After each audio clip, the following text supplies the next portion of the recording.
Hi, welcome to Hope in the Light of Suicide. I'm Tammy White. I'm the founder of the Bobby White Foundation, and I have invited a new guest in this week, Miss Bonni Bush. And we're going to sit here for a little while and find out more about her and what she does. I met Bonni in a networking group, and she's actually become part of our team for Art for Hope. So I wanted to bring her and her information to you guys. We're just going to sit here and chat. But first, last week I dedicated the show to my mom. It was her birthday, and the day we taped the show, I got some other really sad news that a professor of mine, Dr. Mike Smith, passed away suddenly. And I wanted to dedicate this show to him. That's me and his wife Carol and Mike. The last time I was able to see them before COVID, they had moved to Fort Myers, and we met up in Punta Gorda and had dinner together. And he was actually my professor for when I went back to school to get my bachelor's degree, and because of him, I went on to get my master's degree. And his wife Carol was one of our advisors at the time.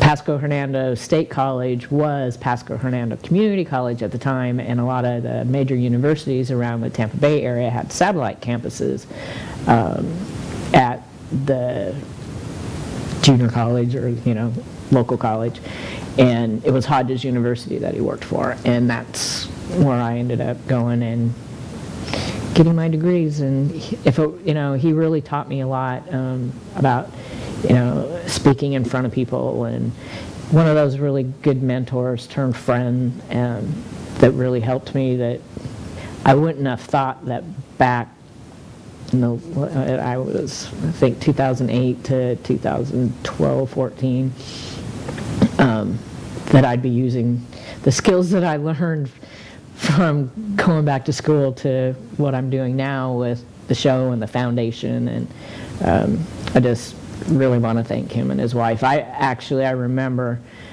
very distinctly right after Bobby passed, I was at Home Depot with my aunt, and I get a phone call from Carol as soon as she had heard that Bobby had passed away. And it's just those connections that you build that unknowingly, but he was a super awesome professor, and any of his students will tell you the same thing. So anyways, I wanted to dedicate this show to him. So onward, we got to do our other housekeeping stuff. Of course, we need to thank John and Cage from Area 52 Media Group. Another one, we can't do any of this stuff alone, so it takes really special people, especially with what our subject matter is, and without their support and dedication, we couldn't be doing this either. And then, of course, Lynn Gaston with the mortgage firm, one of our sponsors. Anything mortgages, man, this woman is like the best of the best, from one end of the spectrum to the other. If you're just beginning and you want to find out where you're at, what you need to do to get pre-qualified, maybe your credit's not all that good, and she can guide you step by step to get everything put in place to get a mortgage, second mortgage. I mean, seriously, this woman is awesome. So we want to thank them, of course. And we have coming up Art for Hope, which is September 7th. And as I said, Bonni joined our team this year. It, of course, is at the Hilton Garden Inn from 6 to 9 p.m. We do have art for pre-sale, which I started putting up on the gallery page, Art for Hope page. Kind of been sharing it. I think I put it on the gallery page first and then send it to the page for the show, the page for the foundation. Pages everywhere. But anyway, you can find them. There's a couple of pieces that I'm featuring this week. This one here is called Addicted to Love by Dennis Mackay. And I put in a detail picture, the rose in the bottom left corner as you're looking at it. That is, I actually hand cut that in the mat. So everything is custom. So that's one of the pieces. And then the other one is from a opera series by Raphael Oblinsky.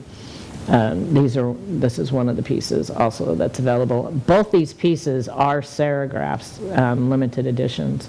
So these will be available at the show unless they pre-sale before the show. So we'll have a lot of pieces that are available, and you can contact me at the foundation or even at the gallery for more information on pieces that are available for pre-sale. So our new team member for Art for Hope, I'll do a little introduction here, is Bonni Bush. She is a trauma-informed crisis intervention expert, coach, speaker, energy artist, and organizational trainer. She spent nearly 30 years working in nonprofits in suicide, crisis and power-based violence protection, and intervention and healing. However, it was the death of her oldest child at the young age of 26, the pain and suffering and eventual healing journey that inspired her to create Dog Star Transformational Coaching and Consulting in 2016. She wanted to help others have hope and be supported in healing, as well as teaching others to provide trauma-informed care through individual coping, safety plans, and integrated daily well-being routines.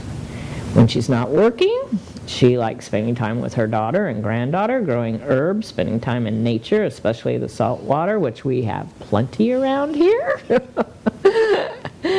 She's an avid animal lover, and you put on here, is it paw parent or paw rent? Parent. Paw. Like paw. Well, that's what I thought, but then that's why I kept it that way. Yeah. To Jupiter, the dog star, a standard poodle who is being trained to do crisis intervention and therapy work with Bonni. So welcome, Bonni. Thank you for having me here. I'm so glad that we were able to get you on the show, and the timing is really pretty good. So when I first met Bonni at one of our networking groups, and I don't know how she could do it for as long as she did. You worked with one of the crisis lines in Tampa Bay, correct? I did. I was there. I started out on the lines part-time within probably a couple of months because of my background. I became a supervisor and eventually managed that program for over 10 years. And it wasn't just managing a phone line. It was, sometimes jumping on without necessarily being prepared and keeping a workforce well and able to do that. They could come to me, no, we can't go to lunch, can't take a break because we're too busy. And I'm like, that's why you need to take a break now, to really take care of themselves. And so through that, I got early training in trauma-informed care and more mental well-being that led to psychological first aid. And a lot of my background and my mentor actually he inspired me. Dr. Robert Macy trained the whole crisis center. And aside from being in mental health and that being his specialty, and having an international trauma center that went all over the world helping people heal after disasters and suicide pockets, he was a dancer and an energy artist and a martial artist. And so that inspired me, and you just never know how those things are going to help you, but for sure that's what helped me get through my daughter Wendy's death, and it has inspired me to help others. It helped me as I grew in the organization and went from managing the crisis lines to becoming part of the the wellness and development programs So I went from managing, 25, 27 people to being responsible for over 200 people being well in the workplace, including sexual assault nurse examiners, because we were the certified rape crisis center for Hillsborough County, had a basic life support ambulance company, and clinicians, plus the hotline, and anybody else that walked in the door. I had the first couple of weeks of training for every single person, just to make sure that they were ready to do that kind of work, and to make sure that they understood that they were expected to be well. That was part of their self-management. I couldn't even imagine.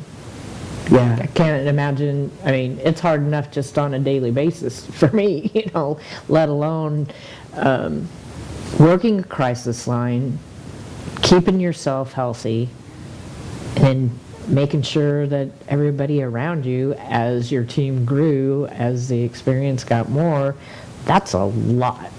Yeah, it is a lot, and I learned early on, I fooled myself for quite a few years after my daughter passed away.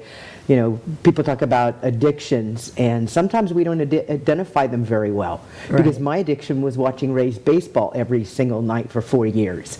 I think the first couple years I only missed 1 or 2 games, either in person or on television. I was like, everybody knew me as the #1 Rays fan. People would bring me Rays blankets and memorabilia and license plate, license tags and all kind of little tchotchkes kind of stuff for Rays. And I had, a collection of cowbells. I still have the cowbells. Still love the Rays. But that was my escape every night, and it was unhealthy. And that's one of the reasons that now I teach balance. I think I know if we focus on one particular thing all the time without taking care of ourselves and looking at other areas of our lives and all those other things that help protect us and keep us well, that we get off balanced. Oh yeah, and it's very easy to do because it's your escape. You can, and I did something similar about 3 years ago when I found myself going into a depression, and just to sit mindlessly and watch TV for hours.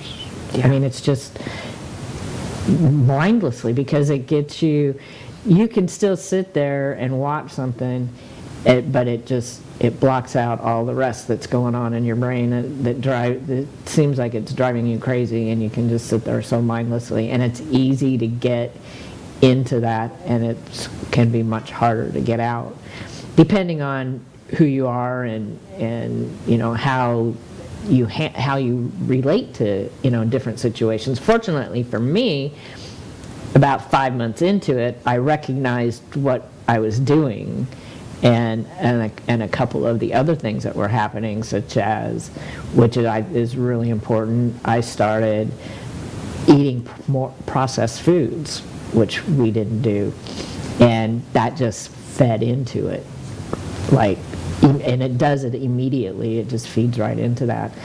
But fortunately, I was able to recognize it, to start to pull myself out of it. But sometimes it's still a struggle now, and it's not anything that I have ever had before.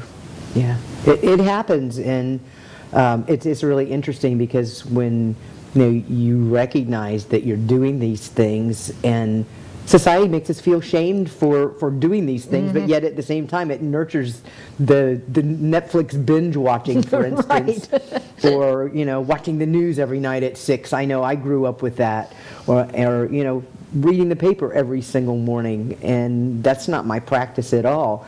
And what's interesting is once you realize this and become determined that you're not gonna eat this processed food, and you start to feel better, and little by little. That's why I always say, everybody likes to talk about being your best self every day. Sometimes it's just being a little bit better. It's baby steps. They talk about the old adage about eating the elephant one bite at a time. Well, I have no desire to eat an elephant. Me neither. But those little baby steps, those little changes that we can just work into our routines that make us better, and then suddenly we don't want those processed foods. And I know for me, that was my journey. I lost like 70 pounds. I had gotten up to well over 200 pounds.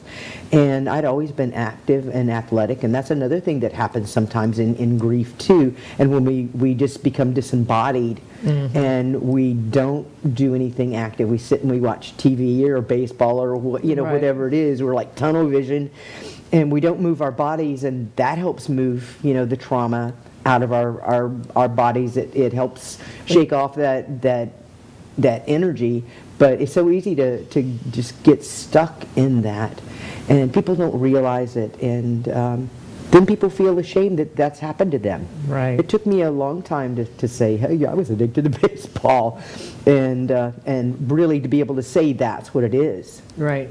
And sometimes it's even more than that. It's chemical addiction, but it can be food addiction too. Oh, it's not limited to alcohol, drugs, food, TV, video games. Yeah. I mean, these kids these days, their attention spans, and it's just video games, and they go through withdrawal if you take it away from them, I mean, it's the same, it's, very similar. I see that in the transformational world because people are so used to instant gratification that they want life changes, and they want them now. Right. And it's a process. It takes a little bit of time, to do that. I think it's the College of London says that the average, it could be anywhere from 18 to 66 days for someone, depending on the individual to make those changes. And I know that my changes, my daughter passed away in 2007, and I met my mentor and started studying and learning a lot of things in 2011.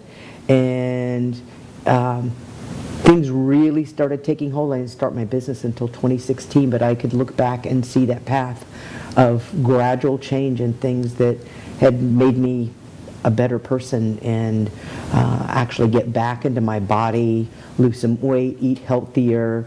I stopped eating meat. It was purely spiritual practice.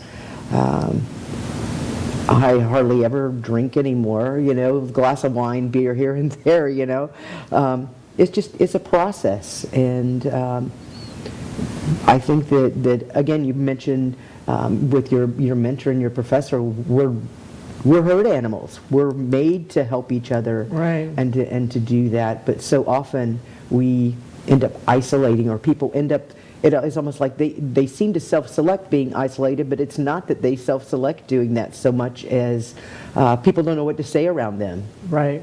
Yeah, and it's difficult. Were you still working at the crisis center when you lost your daughter? Oh yeah, I went through 18 months running a suicide and crisis line, and watching her. She had a very rare form of cancer called cortical adrenal cancer. So the adrenal glands, here are the kidneys, the adrenal glands sit right on top of it. Mm-hmm. And so she started having symptoms like Cushing symptoms. And it took from, she had had symptoms in the year before, and then in February she started really having hot flashes and being really symptomatic, and it took from February until May to diagnose her. Wow. And they didn't know what tests to run. Thank goodness my partner at the time was in the medical field, and would write down, these are the tests that you need to do. Okay, this came back this. Let's do this. Let's do this. So we were really fortunate that happened, but all that time for a very, very aggressive, the average lifespan for anybody that has cortical adrenal cancer is 18 months. Oh, goodness. And the average age is usually female in their early to mid 40s. Wendy was 26. She was 26 years old. And it progressed, and she lived exactly 18 months. Oh, wow. Yeah. But 18 months is 8 and 1 is 9. 9 is a finishing number. That is crazy. Yeah. I couldn't imagine going through that, dealing with your job, which is trauma the whole entire time you're there, and then losing your daughter, going through that grief process while still doing the same thing, trauma, trauma, trauma every day. Yeah. I don't think I could have done it in a different environment, maybe not even in a different department. But I had a phenomenal director, phenomenal boss that had suffered trauma. She's had trauma in her life as well. And she was one of those people, you do what you need to do. Right. You take care of you, take care of your family. And I can't say I had some bad days. I can remember getting a phone call that Wendy needed to be taken to Moffitt's equivalent of the emergency room, and I had to get in someone's face 3 times that I'm leaving. I need someone to provide oversight because I'm not going to just leave these people stranded that are on the phone, because if we did get a call, a suicide call in, usually someone would listen in so that they could get information if we had to call intervention. Right. So I wasn't going to leave someone stranded that could actually die, or someone could actually take their life, versus someone that needed to go to the emergency room. It was triage. It was simple triage, and you have to learn to think really fast. Right. And I like to think things through a lot of times, but in that situation, it's really interesting. That's one of the things I've found that's a strong point for me, is in disaster situations, crisis situations, intervention situations, things just come to me, and I don't know that it's coming from me. Sometimes I'm pretty sure it's coming through me and coming from someplace a little with there's a little more higher consciousness, higher vibe than me. You told me a story the other day. Do you remember that story that you told me about the man? Yeah. In Mazarick Town, however people want Everybody to pronounce it. pronounces it different, and it was a story I would tell a lot, and I don't want to trigger anyone, that might be on the show, but it's a good ending. It's a really happy ending. And it was one evening, and the phone would ring and the person would hang up. The phone would ring and the person would hang up. And finally, he would say, I want to talk to somebody that cares. I just want to talk to somebody that cares before I kill myself. And then he would hang up. Nobody could speak to him fast enough. And so finally I'm like, okay, I don't care whose phone it rings to. The next time he calls, I want that call. And so he called back. Thank goodness. I'm really glad that he called back, So he called back, and I'm like, don't hang up, stay on the line. And I remember his name, and his name was Danny. And Danny had gotten home from work that night, and it was just way too quiet in his house. And he'd already put, sawhorse in the back of his truck. He was gonna kill himself, but he wanted somebody to know, and just somebody to care. So, as long as there's breath, there's hope. And there was something inside of him. I don't know what it was. Something inside of him, and he called. And I'm like, well, why was it so quiet? And his wife had left him. And not only had she left him, but she took their little son. I believe he was about between 2 and 3 years old. And he missed that daddy every night when he came home from work. So he came home to an empty house. And it just got to be too much for him. And so I don't remember what he had, I think I maybe had asked him the things that he liked to do, that he might fill his time with. But I do remember something about fishing and baseball and a few things like that. And I'm like, well, you talk about your son, you talk about fishing and baseball. And, if you thought about, your son, just because something happened between you and your wife, what about your relationship with your son? And I don't like to make people feel guilty when they feel like they need to die. I'm not going to make somebody feel guilty from whatever feelings they're already experiencing. But I was able to talk to this young man and talk about his son, and you could just hear And all of this is by phone. You don't get to do this. I don't get to like see here talking. You don't see the expressions, but you get to where you can almost hear the affect change. I call it turning the corner. You have to listen really well. Yeah, and I could hear it in his voice, and he was trying not to let me know that he started sobbing, but we talked about his son, like, what about taking him fishing in his first baseball game and those kind of things. And he goes, oh yeah, and you could just hear him just come back, just start to come back. And it was just every single time. It's like sometimes you're so tired, and I always, when I train, it was like, that last person you talk to, it might be at midnight, you might be getting off shift at midnight, and then it's 11:59 and the phone rings. That person doesn't need to know that's your last call. It's got to be as fresh as that first call, because that person on the other end of the phone could be your family member, it could be your neighbor, it could be anybody. Think about the people that you love and that you care about. And when you start to lose that, I don't want you on my lines. Yeah. Same thing with EMTs, I've taught them the same thing, and nurses, to try to prevent burnout, and for people to have that self-recognition, to be able to say, hey, I'm fried. I wanted them to have permission. But anyway, that young man hopefully is still alive. Danny, if you're out there, I'm glad you made that decision not to die that night, because I do know statistically that when we can stop people, they usually will tell you they're glad that they didn't end it, but it doesn't always end that way. No, it doesn't always end that way. And you're right.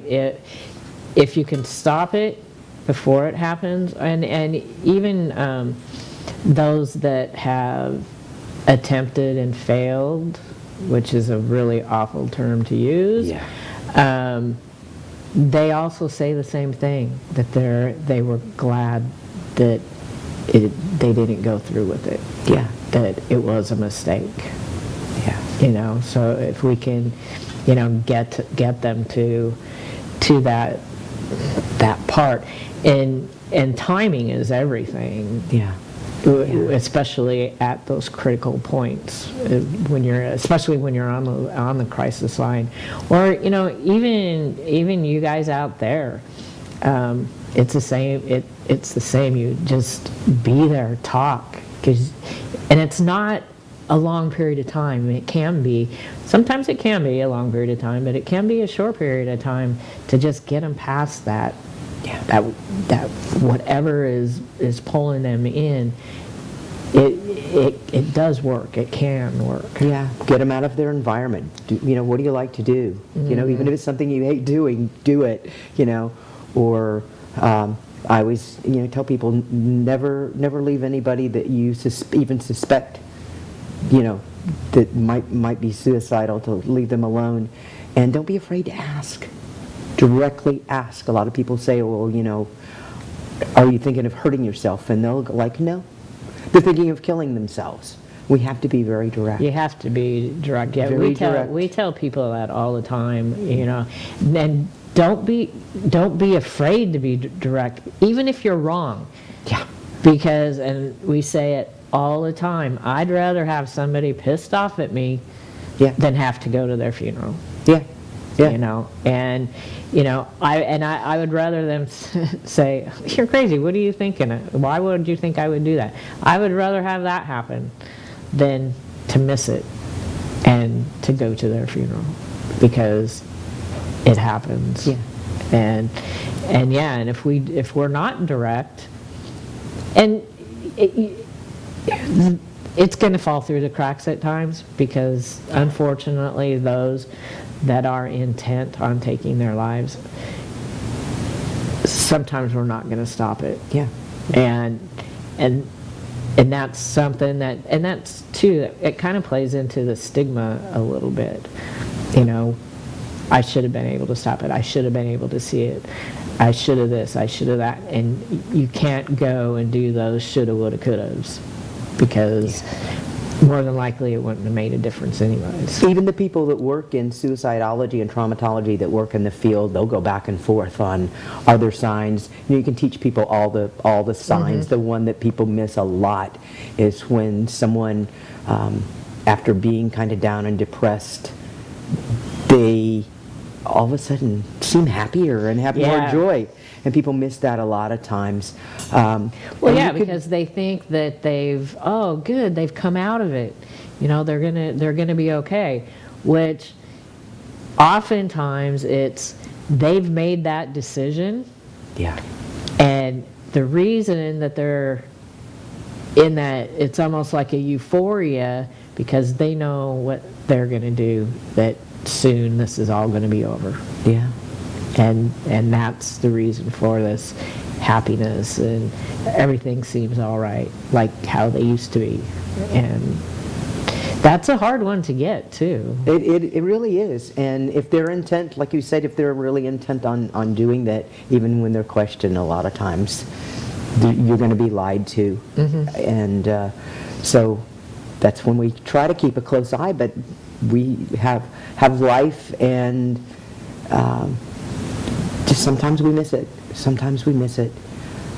And it's really hard. And I think one of the, we see it a lot too when substances have been used, and that takes the edge off. That's part of the plan a lot of times. Oh, it is, because it makes it easier. I mean, I personally know of several suicide deaths that alcohol and drugs were involved, because it takes the edge off, and it makes them, I don't know what, it makes them feel like they're Superman. It's easier for them. In my own case, my husband's blood alcohol content was off the charts, and a lot of people in our circle, particularly his friends, they just couldn't believe that he was able to do what he did with the blood alcohol level that he had. But then he probably wouldn't have done what he did if it wasn't for that. Yeah, I know that veterans, and especially first responders, law enforcement, firefighters, even paramedics, that alcohol is used more times than not. Their percentages rise greatly with substance use when there's been suicide and they've taken their own life. Oh yeah, because that's unfortunately in a lot of the circles, that's their coping, and that's what they do, and that's even their thing to do together, to go hang out and have a few beers. So. Well, like working at the trauma center, it's their life, day in and day out. The majority of it is dealing with crises and traumas and things that somebody like me normally doesn't have to deal with or put up with. Or, I mean, we had a family that we helped. Actually, we had her mom on the show a couple months ago. Next month, I think, is coming up on a year from her death by suicide. Her partner is a state patrol officer, and they had 2 young children, and he came home and found her. And fortunately, he was able to take, some time off from work, but they wanted him to come back to work when he wasn't ready to come back to work. And he shared with me, he goes, I don't want to deal with everybody else's traumas and crises. I've got my own right here. He had 2 young children now to take care of, and being the one that found his partner, and the kids were home at the time, but he's back out on the road, and he's a young guy. He's in his 30s, and he's back out there again. But I just could not even imagine. I mean, I myself can't handle myself on sometimes, and to have to to deal with people, because I know when I've had to have Florida Highway Patrol to my house, when, like the last crash that we had, 60 feet of my fence coming out, and plus Florida Highway Patrol, they don't have enough officers in our area. So I just, the stress, and I can't imagine. I know. I always joke around, especially during COVID. There was all the signs everywhere. Heroes work here. Mm-hmm. And I'm like, yeah, those capes that you want to put on all of them, they're strangling them, they're choking them. They're overworked, because we see the uniform or we see the position, and that's what we think of, that they're heroes. And think about this: next time you get stopped for a ticket, that's a human being, and maybe that person is a little cranky because they're doing their very best to hold it together. They may, have lost someone in their family. They may have a sick child. They may be going through a raging divorce. We don't know. Right. And so we they're forget. people too, just like us. Yeah, but we really forget that. So, you can serve all the lunches and all the food you want, and that's really cool, and everybody's very grateful. But to really stop and thank and be a little tender, a little compassionate with them, and that's hard. It is hard. My nephew was a Pasco County sheriff for about 7 years, and it really took a toll on him mentally. And when him and his wife Amy started having a family, he left. He just didn't want to. He couldn't do it no more. His little girls and his family were more important, because it was starting to take a really huge toll on his mental health. Yeah. And he had left the sheriff's department prior to Bobby's death, but yeah, he went from there to, he was even worked for a security company, but he still had to carry a gun, and he didn't want to do that. And he worked for them for quite a while, and he's finally out of all that completely, and now he's selling houses with his wife, which is great. I mean, I used to get calls just because I was a lot of time the one that, if there was a bad call that some of our EMTs or any of our staff had taken, or experiences with the EMTs especially, and we're just talking about basic life support, that it was usually a domestic violence or a pediatric case. Mm-hmm. We're talking about a lot of younger people that might have little kids, and aside from their families being really important to them and having to carry a weapon for law enforcement, but on top of it, having to face, life. And, so my thing is, I'm always talking about people, most people in this world, they just prefer to go on. They don't like these sensitive topics. They'd rather think that there's a unicorn parked in everybody's driveway. Well, I always kind of thought that. Yeah. My husband used to say that I always saw the world through rose-colored glasses, no matter what was going on. But, and I still kind of want that.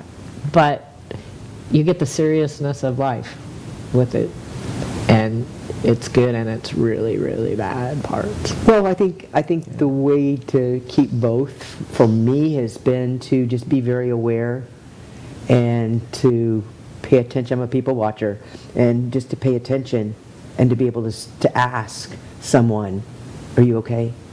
And not necessarily in front of a bunch of people, but Right. just to say, "Hey, got a minute?" Or before we're done with this, can we talk? Or Right. and then ask them. Well, and that's what I wish would have happened when I went through that depression a few years ago. For the most part, I don't think most people knew, because we go out and we go to these networking meetings, and we do this, and I could go out and do that, and I could put on a semi-happy face, because people have known me for a long time, knew how I was prior to Bobby's death and then after. But I would, I would do okay. But when I was towards the end of it and, realizing what was happening, somebody in particular, and so I know there was more than one person, could see this was happening to me during this period of time and never reached out to me. But he told me afterwards, he said, he goes, I could tell that you were going through this, and I could tell from your posts on Facebook, I could tell by this, I could tell by that. And my thought was, when he was telling me this, I was like, and I'd known this guy for a really long time, I was like, why didn't you ever reach out to me? Why didn't you ever say anything to me? Because people don't know what to say. And so I know that there was more than one person that could tell if he knew. My cousin and my aunt knew. They could tell, and that's when my aunt, she came down and stayed with me for a month. That's great, though, that she did that. Yeah, and because she could see it, and she came down and stayed with me for a month, and of course, she wanted me to go to the doctor and get put on meds and this, and I'm like, I don't want to do that. I mean, we didn't even do that with Bobby's MS. I said, I don't want to do that. So she told me, she was like, okay, I'll give you 3 months to work this out. Otherwise, we do it my way. And I'm like, okay, I'll agree with that. And so I was able to do it my way. It's still a struggle at times, not nearly as bad, and I hope it's not going to be a struggle the rest of my life. It may well be, but I'm leaning towards no, it's not always going to be that way. But it takes a lot of work. Yeah, that's why I like to do, when I worked in nonprofits, everybody in our organization had a safety plan, a coping plan that's written down. Well, and that's what I wanted, because when we were talking about this a little bit, protective factors, such as a safety plan. Having a safety plan, for anyone that doesn't know what a safety plan is, one of the things that I like for people to do is to write down those things that they're good at, those things that they enjoy doing. Who's someone that that you could go talk to if you're feeling down? Pick up the phone, send a text, whatever, or whatever it is for you. Most people know what helps them feel a little bit better. Mm-hmm. And like for me, one of the things on my safety plan is, if all else fails, go to salt water, because it's close by. That's when I moved. I moved closer. But we do it prior to crisis, because your brain goes offline when you're in crisis or you're depressed or something else happens, and it compounds it. So if you have it written down in a notebook, I have a template, it's a little business-sized card that has your steps on it, and you can put it in your wallet, you can put it in your glove box, and you have a gazillion copies of it. We probably need to get some of those to put in the purple folders. Would be happy to do it. Be happy to do classes, any classes to, if we can teach people how to do it. Yeah, we're gonna have some stuff coming up here, but yeah, I think those cards like that would be good to put in the purple folders, because our lost survivors, they're at such high risk that that's why we do what we do, and they need the help, because we know we've been there, and it's things that we wish that we would have had that wasn't available 7 years ago. I mean, things are getting better, but it's just, things like that. And have people that, you may know a lot of people and have a lot of friends, but how many of those people and friends, whether it be family or friends or whatever, can you really trust with your mental health and your well-being that you feel comfortable with? Yeah. That gets slimmer. Yeah. And sometimes people are comfortable and they don't know what to say. Right. I mean, that's what happens a lot of times. Right. And sometimes it's not really saying something, it's just letting people know that you can be there for them and just listen. You don't have to know what to say. Yeah. Just be a listener. What's that saying? God gave us 2 ears and 1 mouth for a reason. Yeah. You know? Yeah. And sometimes just having someone listen and without judgment. I call it Right. divine neutrality. To listen, and because that's their story. You have your story, I have mine, and without judgment, with no shame, no stigma. I'm just going to be here. And sometimes it just means just being there, physically being there for someone, or just offering to get them out of the house even, or let's go have lunch, or let's go have coffee, Right. and to someone to say, even if we didn't, if I saw that maybe you were down or whatever and you didn't want to maybe disclose, just to say, I just want you to know I'm here for you. Best thing to do is send me a text or give me a call, but I'm here for you if you need me. And to have those kind of people on a safety plan, or to know what to do, but it needs to be written down. Oh, yeah. It needs to be written down, and I think everybody should. And I always teach people that I would say if I were making one for myself, just to say to my partner, my friends, my kids, even kids in school that are prone to being bullied or whatever.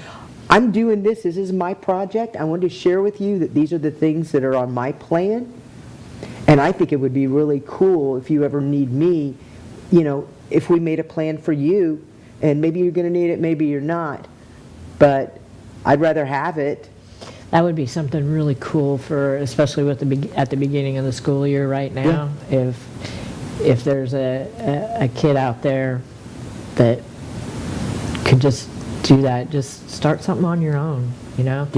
That everything starts rolling when just one person starts something. Yeah. And I'm happy to share that. That's one of my favorite things to do, to help people not need to go any further as far as it taking any further steps. Right. So let's talk about DogStar transformational coaching and consulting. I've talked a lot about some of the things that I teach and some of the things Right. that I do.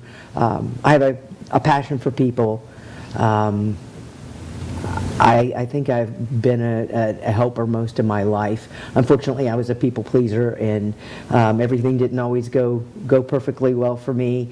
But the death of my daughter and coping with that, what was interesting is the year before Wendy passed away, her best friend from kindergarten died accidentally. But it was not just an accident. It was something that was pretty tragic. And I remember telling her mom that we had been friends, that parents shouldn't have to bury their children. Year later, You're in that I'm in that position. And so with DogStar, helping people take that one step at a time, helping them understand what trauma is. And by the way, if you, a lot of times you'll tell people, well, have you talked to a counselor? People, well, I talked to a counselor, that didn't help. And the thing is, when you have trauma, if I blow my knee out, I'm not going to the gynecologist. I'm going to go to an orthopedist, right? Okay, so if my knee's blown, I'm going to go to a specialist that takes care of knees. It's the same thing with clinicians. Not all clinicians are trained in trauma. Right. So sometimes it's a therapeutic process, but sometimes people just need support. So to help people get back in balance, especially after they've had crisis, whether it's a death, a traumatic death, helping them understand trauma, what it does to the body, and how to be able to put that one foot in front of the other, how to tweak their habits a little bit so that maybe they get up 15 minutes earlier to move their body or to meditate or pray or those kind of things. And I teach all of those little things. We do the little tweaks first, and it's called chunking. And you have anchors and you chunk the things into daily life. the self-care practices. I read recently that a really good thing to do first thing in the morning is to get out into the sunlight. Yes. Photonic light. Photonic light, because our hearts are the magnetic part of our body that work with the brain. They're the electromagnetic, and we're really getting into brain science here. But we're in a different part of the galaxy than we've ever been before, and our sun is giving us more photonic light than it ever has. And that affects the magnetism of the earth as well as our bodies. So getting out in that sunlight, and we also know that natural light helps with vitamin D production, but it gives us a more positive outlook. Right. And it's not super bright in the morning. So the dog and I see sunrise most every morning because I've usually been up for an hour or two before. I like to get up and get my day done so that I can take a nap and play later. My cats will wake me up just before sunrise, usually every morning, to eat.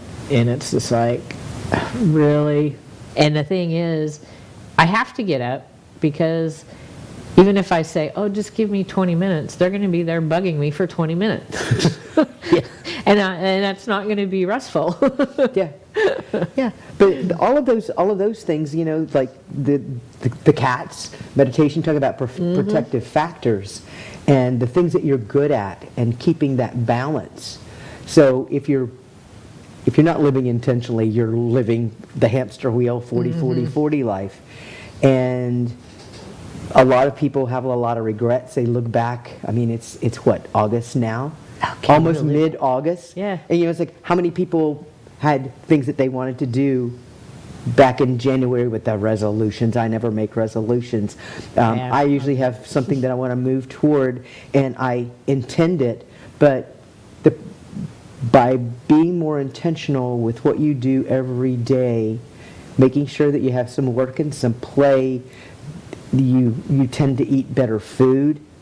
I teach food prep as part of some of the programs, some part of the coaching groups, because you can have more time on the weekend if you know what you're going to eat. Yeah. I mean, how many times do people pop up on Monday and they don't have anything to take to lunch because they didn't plan? They played all weekend. So building balance in every aspect of our life helps make us more whole, and it pays off in the long run because when something happens, the way back up is shorter. Yeah. Those are the protective factors. We learned a lot about in, I think it's 2004, from the people that live in the blue zones, where people live, they have more people living over 100 years than anywhere else in the world. And some of the similar things are they eat healthier, they eat less processed foods, they eat less meat. They may eat meat only 3 or 4 times a week. Their exercise doesn't consist of going and pumping iron. They get out in nature and they play, they garden, they play with their animals, those kind of things. That's why I say Kim Romanowski will kick me in the butt, but it's like, I don't need a gym. I've got 1.5 acres of land to take care of. You know, but anyway, so what is the best way for people or organizations to get a hold of you? What is your consultation cost? Yeah. Okay, so for organizations, I teach some of the same things I would teach for individuals or in coaching groups. So I do one-on-one coaching. Coaching groups, once I have enough people that are interested in doing a group, we'll go for 7 weeks. One-on-ones and coaching groups, I don't only do 7 weeks. Very rarely will I do a one-time one-on-one. That's very subjective.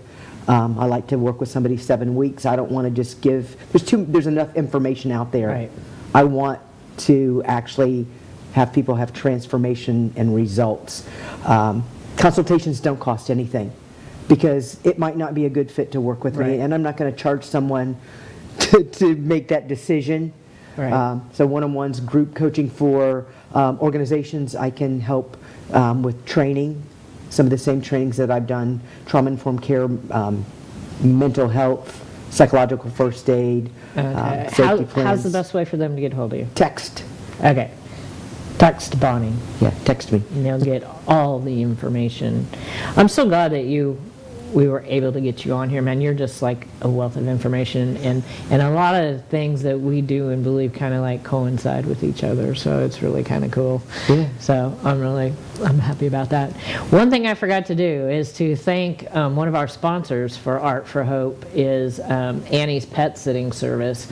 I need to get that in there. She's very helpful, and if you have donations for the fundraiser, she is accepting them at her location, and we'll have all that information on Art for Hope and all of our pages. So, and don't forget to put the Lifeline numbers in your phone. Have these available at all times.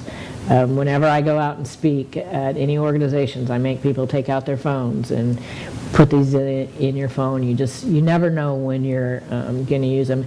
And the call text line 988, it's been out for a year. It's increased the calls tremendously. So, and that one also, press 1 for veterans. And our little inspiration for this week is a ton of bricks that are thrust upon your shoulders by a loved one's suicide never goes away, but you do get stronger shoulders. Wow. I had a hard time with going back and forth with this one for this time, but then that one kept coming back to me because it resonates with me so much, and I can see myself digging out of that a bit. So we always like to end the show with our special saying, just remember, there's always hope. Thank you.